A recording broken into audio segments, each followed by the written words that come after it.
Januari.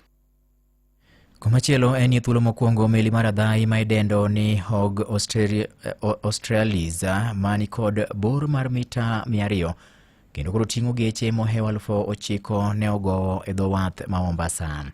Melino ma olosi e lony manyasani kendo matiyo kod gas ma idendo ni liquidify natural gas en achiel kuom mende mabedo losi e rang'iny mamalo makoro geto rito lwasi mar nam e yor gayo iro mabedi golo kod meli mamoko matiyo gi mauta.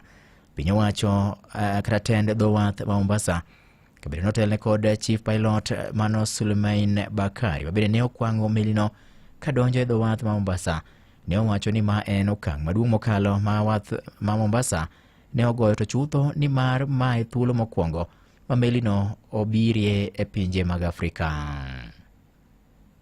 Today marks a very important day for Kenya Ports Authority as we cross a very important milestone in welcoming the first LNG-powered vessel to ever come to East African ports.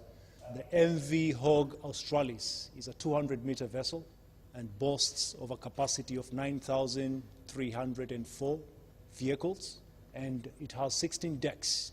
This is the largest to ever call to our ports, and most importantly, this eco-friendly ship boasts of cutting-edge technology where it uses LNG fuel, very clean energy option.